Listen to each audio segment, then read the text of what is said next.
first year you see this whole higher ground thing? It's definitely a big shock for me. We didn't do anything like this in the Ivy League. Obviously, getting off campus, being with the whole team, surrounded by everybody that we're with all season, bonding together, growing together, being out here practicing together all the time. We got our locker room, team room, everything's so close to each other, so you're always around the guys on the team, bumping into the defensive guys that maybe the offensive guys don't get to bump into as much when we're on campus because the meeting rooms are all over the place. So it's cool to be able to eat dinner with everybody, sit with some of the DBs, wide receivers, bond, connect with everybody. This seems like a you place, right? Like this seems like a place you would love. This is something I enjoy. I get to bounce around, talk to everybody. I don't care what position you play, where you're from, how long you've been here, how young you are. I'm gonna be friends with you, talk to you, love you up. What's the most non-Quaker thing you've done so far? It's not like there's a bunch of fishing and hunting. No, there's not. It just honestly, I was in Philly for 5.5 years, so I was in the city. Never got out into the country like this, in the mountains and stuff. Came here, got here in January. I was home in Alpin, New Jersey. That's not really the country either for a month. Got here in January. I've been in Cincinnati since then, and it was nice to come out here. First day I got here, me and Dorian Jones, Debo, we went over to the lake. He started fishing. I was sitting there with him just enjoying it. But it's nice to get out here, get out of the city a little bit. What happened to the mustache? Hey, it's an a regrow process. So for 4th of July break, my mom is not a fan of the mustache. So I knew I would only be home for that little break the whole summer, so I said I'll shave the mustache for Mom and start the regrow when we get to camp. You've been a little bit guard, center, both guard spots, bouncing around a little bit now.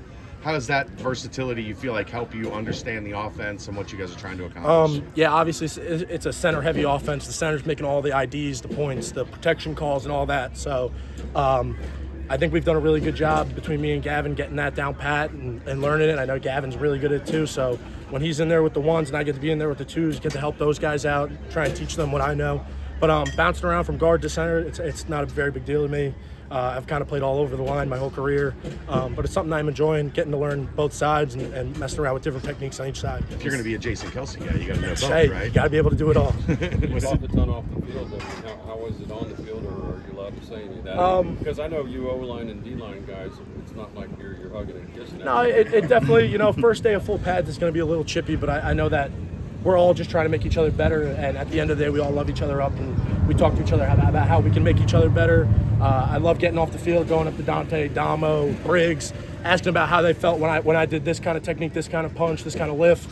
So getting feedback from them really helps us, and I know it might look like we're chippy on the field, but as soon as we get in the locker room, it's best buds. What's the dynamic like between the offensive line and running backs? You talked about getting to know everybody. Is there an extra emphasis there with them? I mean, obviously, we have I guess a duty to protect them and protect the quarterback at all times, and we got some running backs that are going to run the ball freaking hard this year, and that makes our job a little easier, but it also makes our job harder because it means we got to block a little harder for them, especially when they're pushing the pile and they're holding guys up. We got to get to the pile and push them from behind.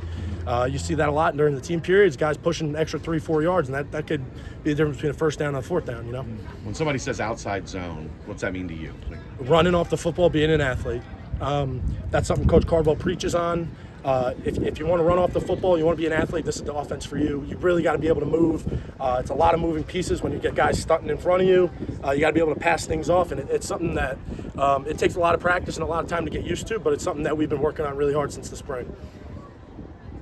Cool, we good? Thank you, sir. Awesome.